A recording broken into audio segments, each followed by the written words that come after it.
el cielo se parte en dos, inundados en el desierto broten ríos, mi vida sopla hoy. Buenos días, vamos a continuar con el devocional basado en la oración del Padre Nuestro, una oración que Jesucristo nos dejó como un modelo y que eso es la oración perfecta. En el día de ayer, en el devocional vimos acerca de la paternidad de Dios, basado precisamente en esta oración donde Jesucristo inicia diciendo: cuando oren, digan así: Padre nuestro que estás en los cielos. Allí estuvimos hablando acerca de la paternidad de Dios y es toda una bendición todo lo que vimos y todo lo que aprendimos acerca de la paternidad de Dios. Dijimos que para uno poder orar el Padre Nuestro, tiene que uno ser un verdadero hijo de Dios, que la oración del Padre Nuestro no es para todo el mundo, porque hay personas que son hijos del diablo por la desobediencia, porque reinciden en un pecado permanentemente, o porque practican brujería, hechicería. Entonces, ¿cómo van a ser hijos de Dios? ¿Y cómo le van a decir a Dios Padre? No tienen la potestad, no tienen la autoridad de decirle a Dios Padre. Una persona que no haya nacido de nuevo, que es persona natural, ¿cómo le van a decir a Dios Padre si es persona natural? Porque no ha nacido de nuevo.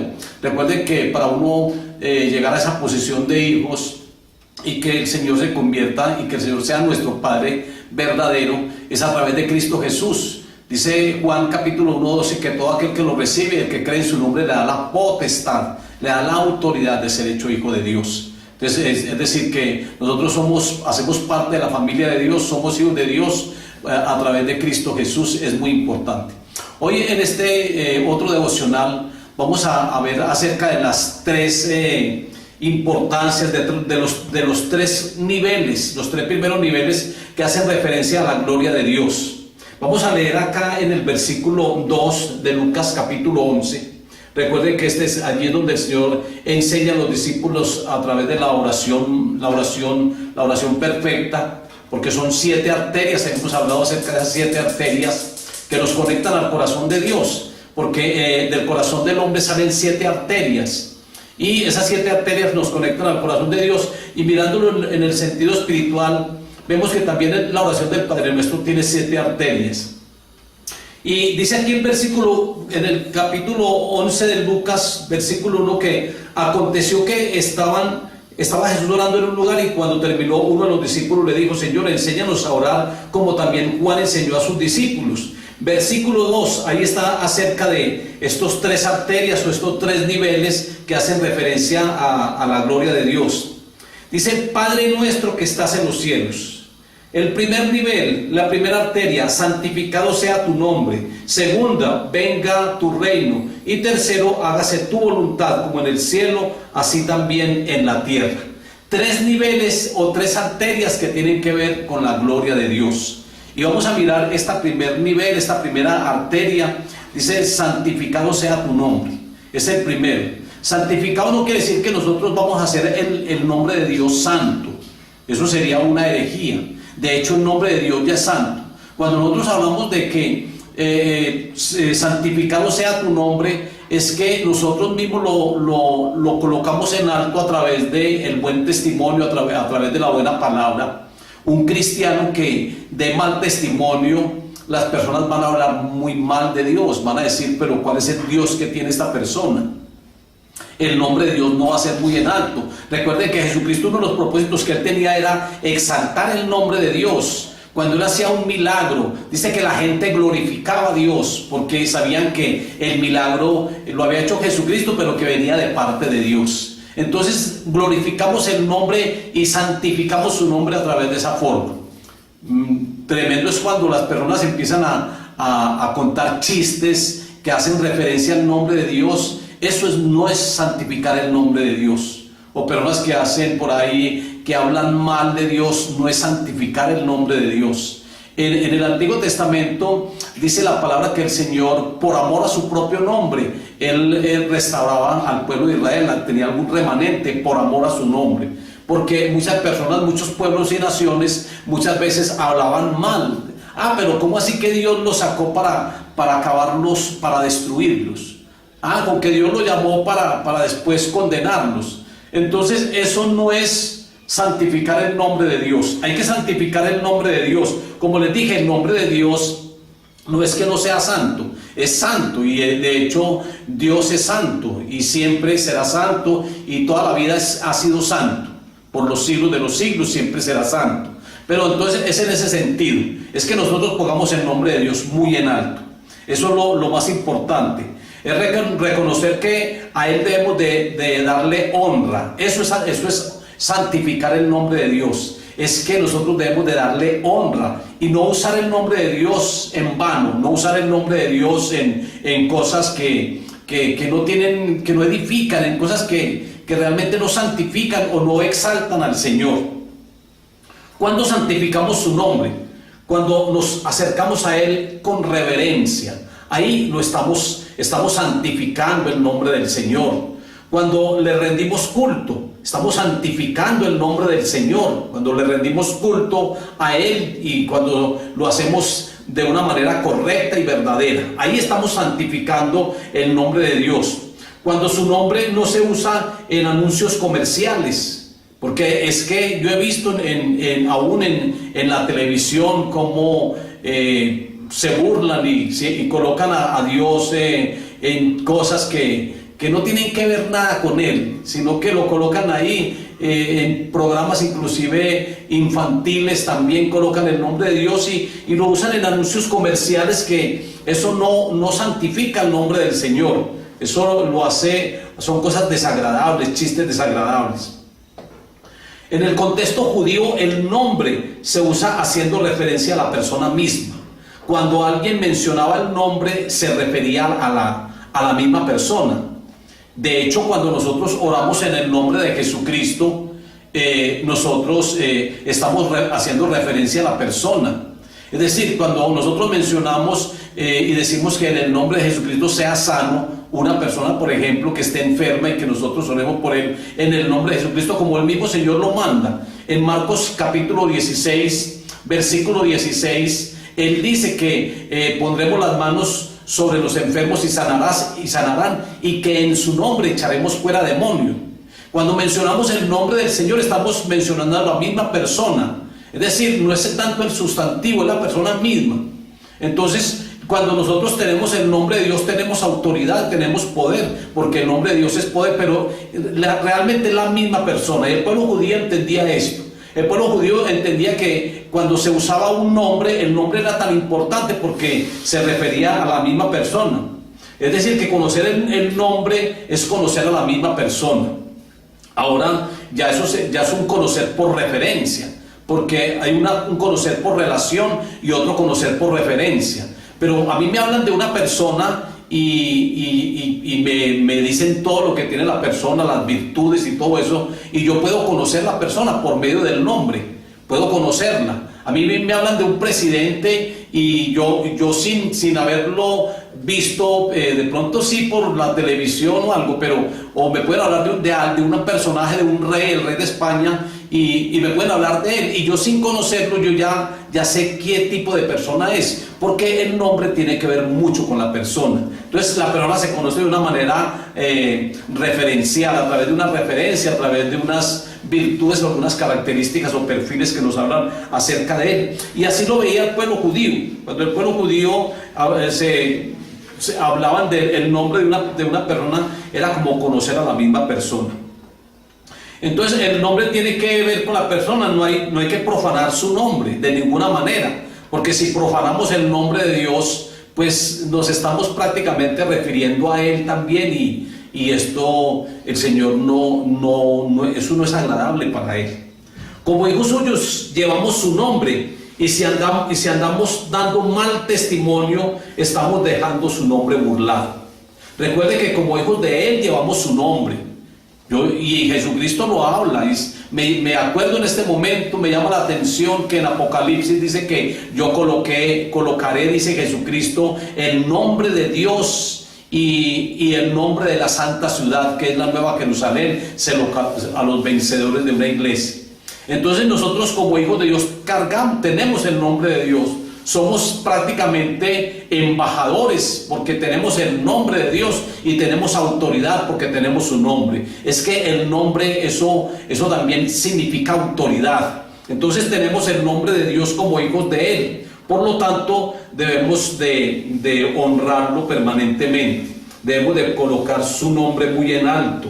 Cuando andamos en santidad lo estamos adorando. Es muy importante vivir en santidad porque uno honra a Dios nuestro Padre Celestial. Uno lo está honrando y esto es poner su nombre muy en alto. Que una persona o el mundo que no conoce bien del Señor, cuando hablo del mundo, estoy hablando de unas personas que son inconversas, unas personas no creyentes o unas personas que nunca han recibido a Cristo en su corazón, que tienen un poco conocimiento acerca de Dios porque de pronto se lo han enseñado o lo han escuchado, pero no porque hayan tenido una relación y una relación con Él, una intimidad con Él. Es que al Señor se conoce de dos maneras, a través cuando le hablan a uno o cuando uno lo ve en películas o de alguna manera. Y la otra es conocerlo a Él por una relación personal, que es lo más importante.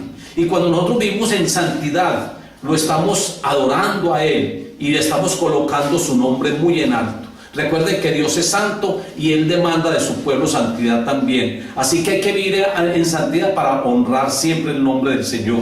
Cuando santificamos su nombre a través del buen testimonio y cuando hablamos de sus atributos que son tan importantes, su nombre lo estamos adorando.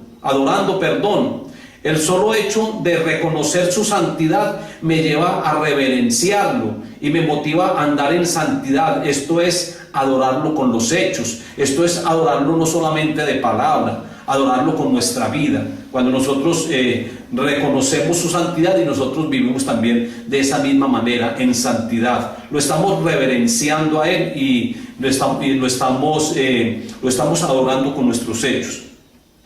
Ahora miremos el segundo nivel o la segunda arteria, el segundo paso que hace también referencia a la gloria de Dios. Recuerde que de este versículo 2 sacamos 3 arterias que hacen referencia a la gloria de Dios. La primera entonces es la adoración al Padre a través de la santificado sea tu nombre. La segunda arteria es reconocer su señorío, su reinado. El versículo 2, el mismo versículo, la segunda parte dice, venga tu reino. Eso es reconocer el reinado de Dios, es reconocer el señorío de Dios. Mateo 6:33 nos habla acerca de que el reino de Dios debe ser prioritario en nuestra vida. Dice, buscar primeramente el reino de Dios y su justicia y lo demás es añadidura.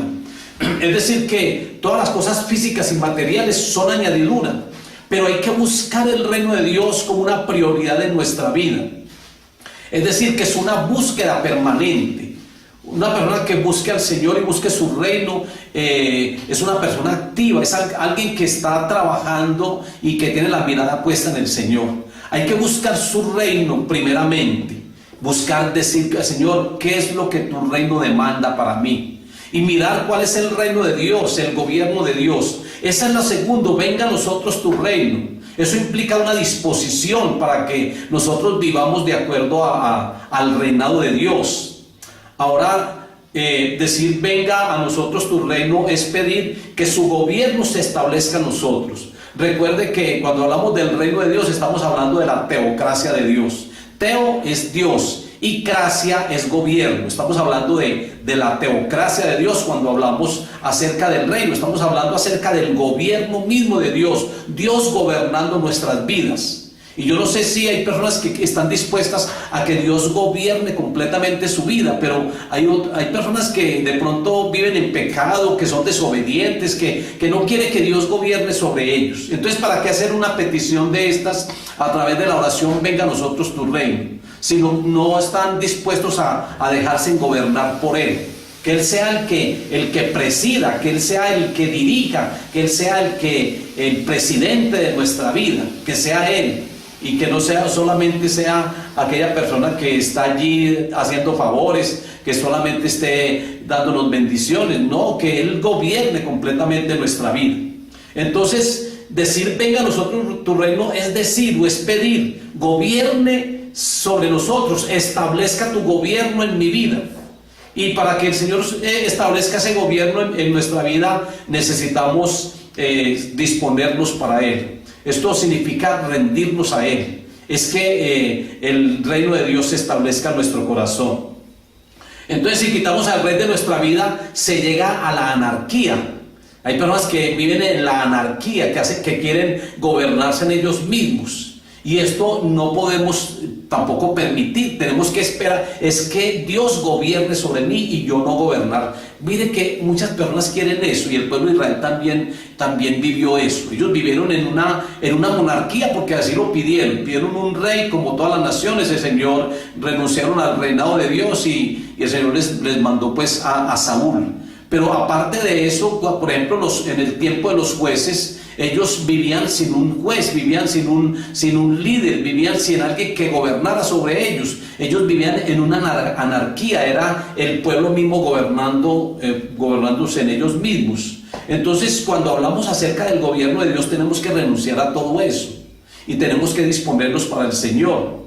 También de pedir, venga a nosotros tu reino, significa que el Espíritu Santo tome el control y que el Espíritu Santo gobierne nuestra vida a través de las leyes espirituales. Recuerde que en la nueva constitución o el régimen actual está dirigido por el Espíritu Santo. Ya no estamos bajo el régimen viejo de la letra, sino que estamos bajo el régimen nuevo del Espíritu.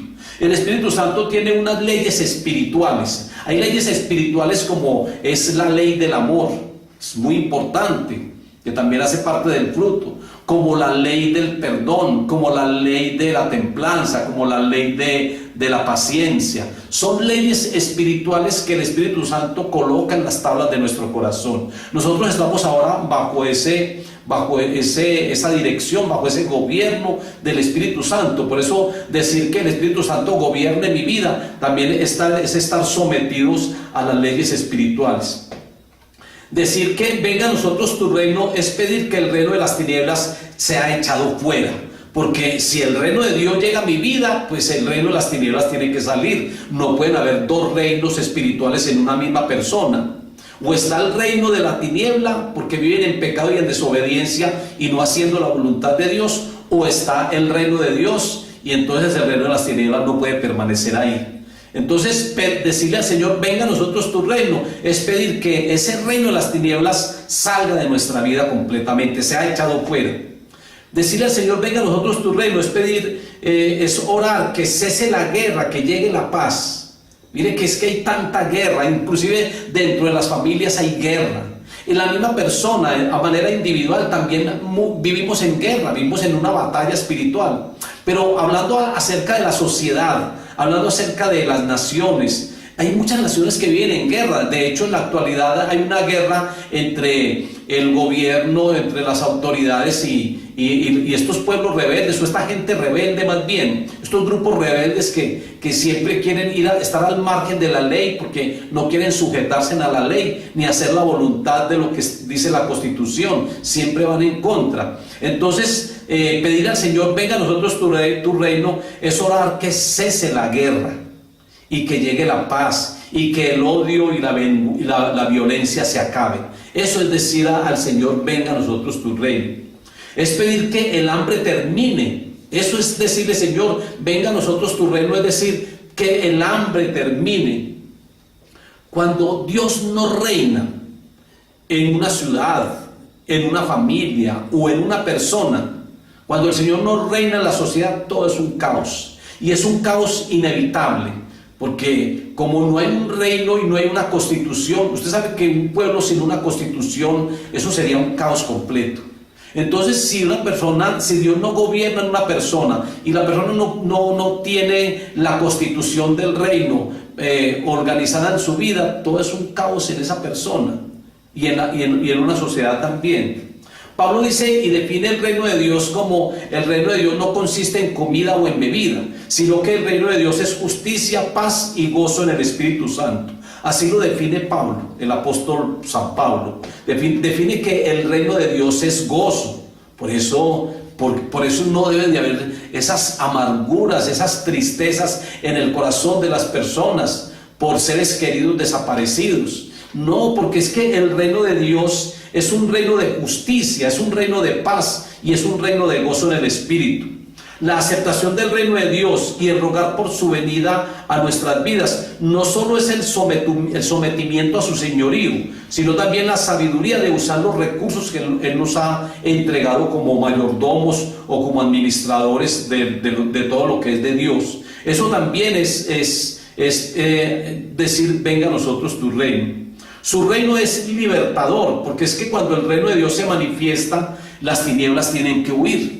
Cuando el reino de Dios se manifiesta, los demonios tienen que pegar el grito de derrota y salir corriendo. Cuando el reino de Dios avanza, el reino de las tinieblas tiene que retroceder. Entonces el reino de Dios es liberador. Sale el reino de las tinieblas y toda carnalidad o pecaminosidad cuando el reino de Dios llega a nuestra vida.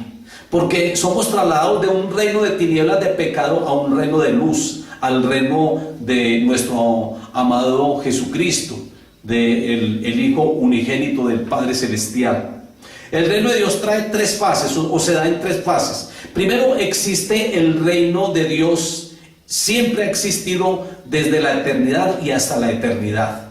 Cuando Dios, siempre, porque es que Dios no tuvo un principio y su reinado tampoco ha tenido principio. Entonces el reinado de Dios es desde una eternidad hasta la eternidad. Esa es una de las maneras, de las tres fases del reino de Dios. Lo segundo es que el reino de Dios se establece en el corazón del creyente. Cristo debe estar entronado en mi corazón, debe estar gobernando mi vida. Si Cristo está gobernando mi corazón, es porque el reino de Dios también está ahí en mi corazón. Recuerden que no puede haber un rey sin un reino. Entonces en el corazón del ser humano, del creyente, tiene que estar presente el reino de Dios, tiene que estar implantado el reino de Dios. Esa es otra de las fases. Y la otra de las fases es que el reino de Dios se presenta también en la sociedad, no solamente en la eternidad, no solamente en el tiempo presente, sino también en la sociedad. Dios tiene que reinar en el hombre primero para que después reine en la sociedad. Primeramente el Señor reina en la persona y después la sociedad, y si son muchas las personas, entonces la sociedad también empieza a ser regida por el reino de Dios. Las leyes del reino tienen que gobernar primeramente al individuo. La guerra no cesará a menos que cese en el corazón del hombre. Si en el corazón del hombre empieza a reinar Dios y hay guerras, entonces la guerra sí termina, sí tiende a acabarse, porque está el reino de Dios en la persona y va a cesar toda guerra, va a cesar todo conflicto, va a cesar todo problema. Entonces la guerra no cesará a menos que cese en el corazón del hombre esa guerra. Cuando cambia el sistema y no cambia el corazón del hombre, se llega a la misma posición, se llega a la misma situación. Cuando el sistema no cambia, o cuando el corazón del hombre no cambia, el sistema sigue igual, se llega a la misma posición. Entonces cambia el corazón del hombre y también cambia el sistema. La sociedad no determina al hombre, es el hombre quien determina la sociedad. La sociedad no determina al hombre, el hombre es quien determina la sociedad. Y qué bueno que hubieran personas con el reino de Dios en sus vidas, porque si el hombre determina la sociedad, entonces qué bueno que las personas se dejaran gobernar e hicieran verdaderamente esa oración: venga a nosotros tu reino, donde el Señor ejerce todo control y todo gobierno y toda autoridad. Entonces la sociedad también tiene que cambiar, porque el hombre está cambiando. Un hombre nuevo produce una sociedad nueva, y eso es una realidad. Y este hombre nuevo solo lo produce el Creador. Solo Dios puede producir a un hombre nuevo. Recuerden que nosotros ahora somos nuevas criaturas en Cristo Jesús. Ahora, ¿cómo se logra ser una nueva criatura o ser una persona nueva, un hombre nuevo? Es a través de Cristo Jesús, a través de un nuevo nacimiento, es que podemos ser personas nuevas. Ojalá que las personas entendieran este principio y se sujetaran a él, y esto sería realmente un paraíso. Esto sería una bendición muy grande. Pero las personas, por su rebeldía, y las personas por su egoísmo, y las personas por su orgullo, siempre quieren tener el control y gobernar ellos mismos. La venida del reino de Dios es una experiencia personal que se manifiesta y se traduce en la conducta de la persona. Es una experiencia individual con consecuencias sociales. Esa es la venida del reino de Dios al corazón de uno. Es una experiencia personal que se traduce en conducta. Es una experiencia individual que trae unas consecuencias sociales. Ahí es donde yo enfatizo mucho que es que primeramente el reino de Dios tiene que manifestarse en la persona para que la sociedad también vea los resultados y la sociedad también tenga un cambio verdadero. Es Dios reinando en la sociedad. Al reinar en el corazón del hombre, también va a reinar dentro de la sociedad. En la segunda venida de Cristo, en el reino milenial, toda rodilla se doblará y lo reconocerá a Él como el Rey de Reyes y el Señor de Señores. A la final, muchos no van a querer, muchos se oponen, muchos no quieren reconocer este principio, pero a la final, en la segunda venida de Cristo, dice que toda rodilla se doblará ante el Rey de Reyes y el Señor de Señores. Todo el mundo va a reconocer a Cristo como el verdadero Rey, aún lo que esté debajo de la tierra. Es decir, aún el mismo enemigo tiene que postrarse y rendirle culto a nuestro Señor. Él que quería que Jesucristo le rindiera culto a Él y le mostró todos los reinos del mundo y le dice: todo esto es mío y todo esto te lo voy a entregar si postrado me adorares. El Señor le dice: solamente al Señor adorarás y a Él solo servirás. Al final de los tiempos, el mismo enemigo, sin que el Señor se postrara ante Él, el que se va a tener que postrar ante Él y adorarlo es Satanás, porque eso está escrito, que toda rodilla se doblará ante Jesucristo y toda lengua confesará que Él es el Rey de Reyes y el Señor de Señores. Eso es en la segunda venida de Cristo.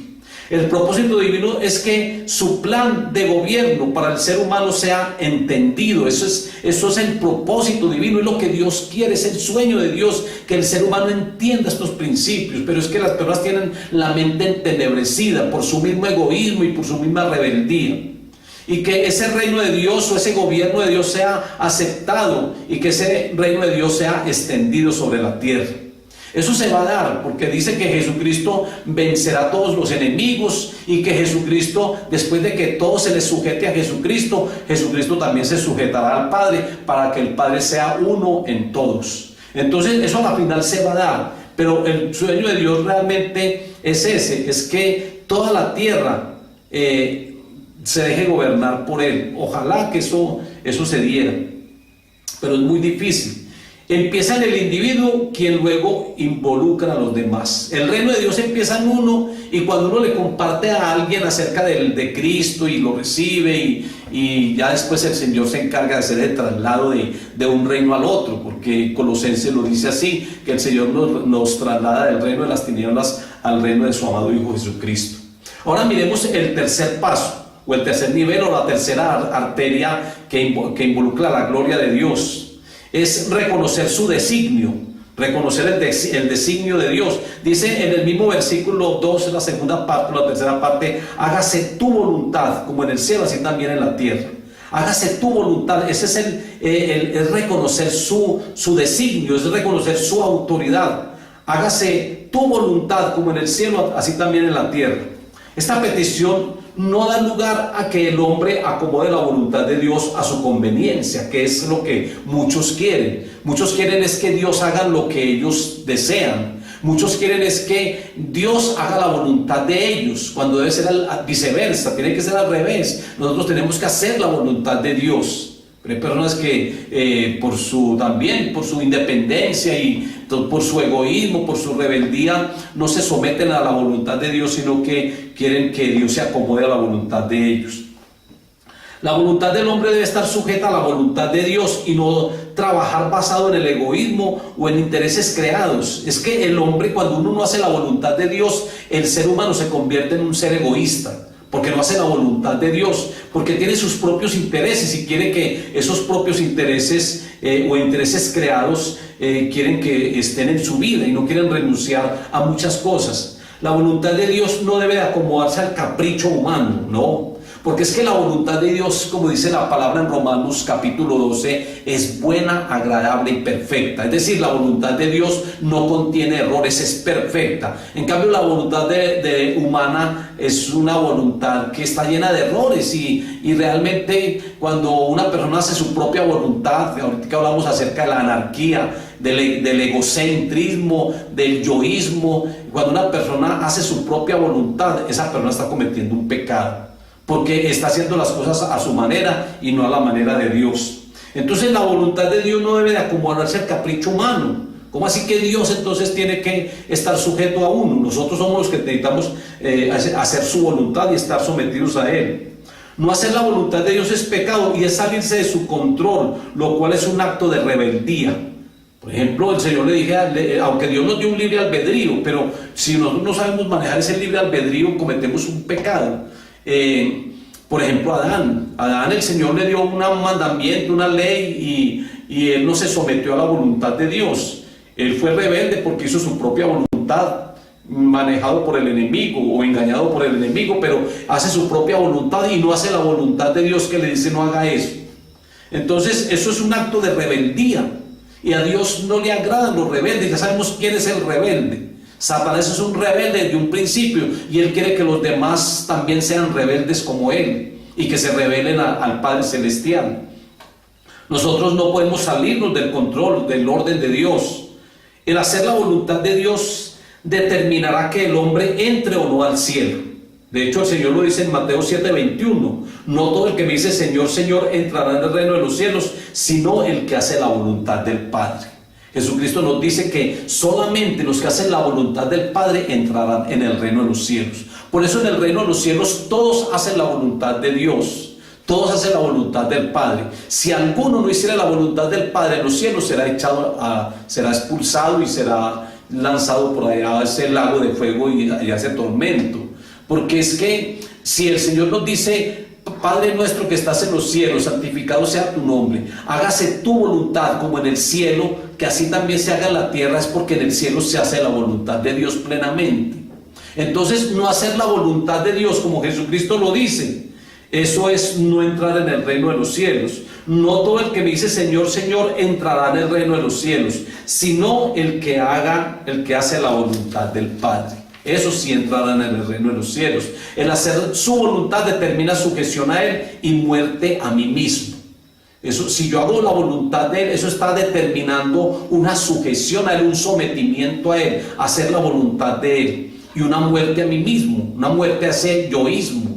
Recuerden que ese yo, ese ego es idolátrico. Eso es el egocentrismo, eso es idolatría. Esa es la idolatría más grande que existe. Uno siempre menciona la idolatría como las imágenes y todo esto, hasta la comida muchas veces es una idolatría, lo dice Pablo en 1 Corintios capítulo 10. Pero la máxima idolatría es ese yo que está en nosotros, que quiere hacer su propia voluntad y no hacer la voluntad de Dios. Eso es rebeldía. Hacer la voluntad de Dios expresa la relación que se tiene con Él y no la independencia. Es que hay personas que son muy independientes, como el hijo pródigo. Yo pienso que uno de los pecados grandes del hijo pródigo fue ese, que le pide al padre toda la herencia y no quiere estar bajo la cobertura del padre, sino que se va y se gasta toda la herencia de una manera independiente, porque ya no quería estar bajo la cobertura del padre.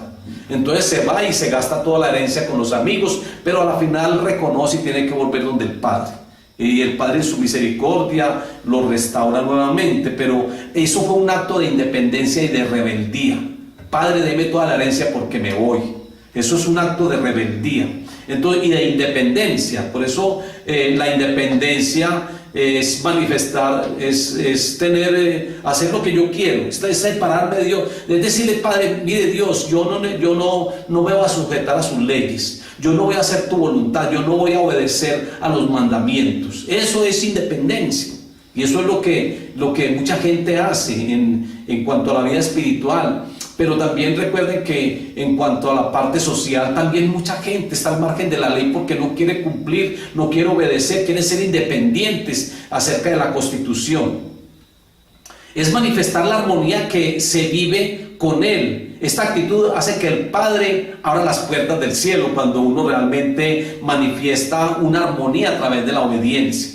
Porque es que si el Señor nos da unos mandamientos es para beneficio de uno, no es para poner cargas, sino por beneficio de uno. Cuando el Señor dice, no, mire, no vaya a pecar, no vaya a adulterar, es porque yo no para no hacerle daño a la otra persona, al cónyuge, no peque, ¿para qué vas a causar tanto daño? Entonces, eso es para beneficio de uno mismo. Entonces, por eso hay que entenderlo como una bendición y no como una carga, como algo gravoso, como algunas personas lo tienen como algo muy gravoso.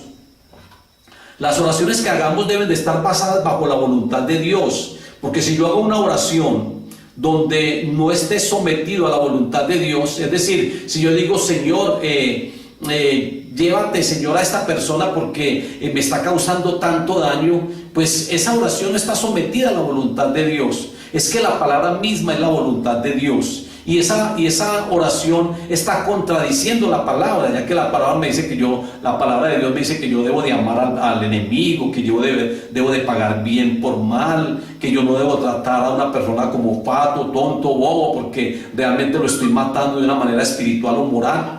Entonces, tenemos que estar basados, toda oración tiene que estar basada bajo la voluntad de Dios. De lo contrario, no se recibe respuesta a esa oración y se hace una oración con propósitos egoístas. Y recuerden que Santiago nos habla acerca de la oración, que algunos piden para sus propios deleites. Esas oraciones no tienen ninguna validez y por eso es que muchos no reciben respuesta a la oración. Hay que saber depender de Dios de una manera permanente. Es que las personas no saben depender de Dios. Y yo digo que la bendición más grande es para aprender a depender de Dios. Es tenerlo a Él siempre como el centro. Es que Él, Señor, como el Creador y como mi Creador y como mi Dios y como mi Padre, debe de conocer todas las cosas. Y aunque Él las conoce, pero yo contárselo a través de la oración y depender de Él permanentemente. Que yo siempre dependa de Dios. El apóstol Juan en su primera epístola, en primera de Juan, nos dice, y esta es la confianza que tenemos en Él, que si pedimos alguna cosa conforme a su voluntad, si pedimos algo a través de la oración, si pedimos alguna cosa conforme a su voluntad, Él nos oye. Primera de Juan, capítulo 5, versículo 14. Si pedimos al Señor a través de la oración, si pedimos alguna cosa conforme a su voluntad, Él nos oye. Es decir, es una oración efectiva, una oración eficaz que tú vas a recibir respuesta inmediata. La palabra o expresión hágase tu voluntad es la disposición para someterme a Él. Si tú dices, porque es que mire que aquí está la diferencia entre la oración y el rezo. Hay personas que rezan y rezan y rezan y rezan el Padre Nuestro, pero mire que están diciendo hágase tu voluntad, pero ni siquiera están pensando en hacer la voluntad del Padre. Ni siquiera están razonando, en su corazón no está eso. Por eso el Señor dice que hay que orar con inteligencia y que hay que orar, no usar vanas repeticiones, porque es que esos son vanas que no van a tener respuesta ni tienen sentido. Entonces, decirle al Señor, hágase tu voluntad, es uno estar dispuesto, es estar a disposición para someterse a Él. Si tú le dices, hágase tu voluntad, tú te estás diciendo, Señor, yo quiero disponerme a ti, yo quiero someterme a ti. Hay que estar dispuestos a hacer la voluntad siempre de Dios. Pedir que la voluntad de Dios sea hecha es desear entregarse a Él incondicionalmente para una vida de culto y servicio a Él, como lo dice el mismo Pablo en Romanos capítulo 12, versículo 1 y 2. Es un culto racional, es un culto de servicio incondicionalmente al Señor. Así que la voluntad de Dios en el cielo se cumple gozosamente, plenamente, sin reservas, y esta es una forma de glorificar. Hay tres pasos entonces, tres niveles que hemos visto hoy, los tres niveles que tienen que ver con la gloria de Dios.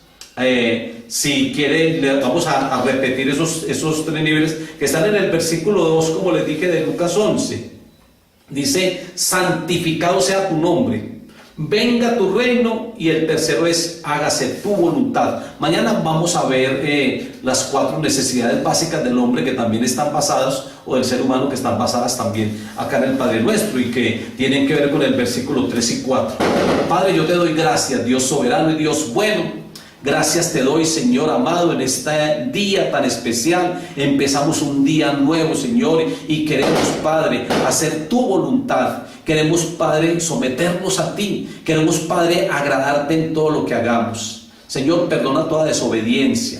Perdona, Señor, todo egoísmo. Perdona, Señor, porque muchas veces hemos hecho cosas, Señor, sin contar con tu voluntad. Padre, bendice a todas las personas que están conectadas con el devocional, Señor, que llegue bendición sobre ellos, que tomen esta palabra y que la pongan en práctica, que no solamente sean oidores, sino también hacedores de ella. Padre, muchas gracias por ser tan bueno, Señor, y por bendecirnos tanto en Cristo Jesús. Amén. El cielo se parte en dos.